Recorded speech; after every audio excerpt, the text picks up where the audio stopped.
একবার এক শিকারী ছোট্ট একটি পাখি ধরে ফেললো। গল্পটি সবাই শুনবেন, ভাল লাগবে। পাখিটি খুব বুদ্ধিমান ছিল। পাখিটি শিকারের খুব প্রশংসা করতে লাগলো। তুমি এত বড় শিকারী, জীবনে অনেক বাঘ মেরেছো, অনেক ভাল্লুক মেরেছো, এই করেছো সেই করেছো। আমি একটা ছোট্ট পাখি, আমার ওজন 100 গ্রামও না। আমাকে খেয়ে তুমি কি করবে? আমাকে খেলে তোমার পেটের এক কোণাও ভরবে না। তার চেয়ে বরং আমাকে ছেড়ে দাও। পাখিটি বলল, তোমাকে 3টি মূল্যবান বাণী শোনাবো, যা তোমার সারা জীবন কাজে লাগবে। এমনভাবে সে কথাবার্তা বলছিল যে শিকারীর মন একদম গলে গেল।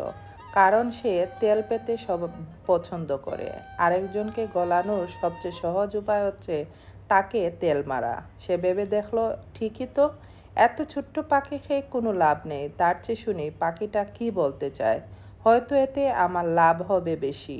শিকারী রাজি হয়। পাখিটি বলল, আমি প্রথম বাক্যটি বলবো তোমার হাতের উপর বসে, দ্বিতীয় বাক্যটি বলবো ওই গাছের ডালে বসে, তৃতীয় বাক্যটি বলবো গাছের মগ ডালে বসে। শিকারী ঠিক আছে বলে তারপর শুরু করলো পাখি, কখনো অলৌকিক কল্পনা করো না, যা অবাস্তব সেটা কখনো বিশ্বাস করো না। শিকারী তখন সাথে সাথে বলল, খুব ঠিক কথা, সত্যি তো তাই, কখনো অবাস্তব কথায় বিশ্বাস করতে নেই। পাখি বলল, এবার আমাকে গাছের ডালে যেতে দাও তো, আমি দ্বিতীয় বাক্যটি বলবো। শিকারী ছেড়ে দিল। গাছের ডালে উঠে পাখি বলল, যা হাত ছাড়া হয়ে গেল তা নিয়ে কখনো আফসোস করো না। শিকারী বলল, এটাও তো ঠিক, যা আমার নেই তা নিয়ে আফসোস করার তো বোকামি। পাখি এবার মগডালে ওঠার অনুমতি চাইল। শিকারী বলল, এবার তৃতীয় উপদেশটি বলো। পাখি বলল, তৃতীয় উপদেশটি বলার আগে দেখে নেই আগের 2টি উপদেশের শিক্ষা তোমার জীবনে কাজে লাগিয়েছ কিনা। পাখিটি বলল, আমার পেটে আছে 200 গ্রাম ওজনের একটি মুক্তো। শুনে শিকারী খুব আফসোস শুরু করলো, হায় হায়, এ কি করলাম, এভাবে হাতছাড়া করলাম ধনী হওয়ার এত সুযোগ পেয়েও।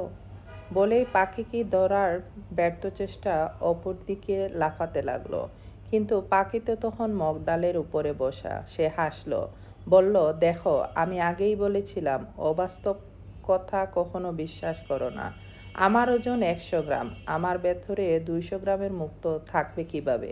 বলেছিলাম যা হাতছাড়া হয়ে গেল তা নিয়ে কখনো আফসোস করো না। কিন্তু তুমি তাই করেছো। তোমাকে আর কোনো উপদেশ দেওয়া অর্থহীন, কারণ অধিকাংশ মানুষের মতো তুমিও উপদেশ কান দিয়ে শুনেছ আর মাথার উপর দিয়ে চলে গেছে।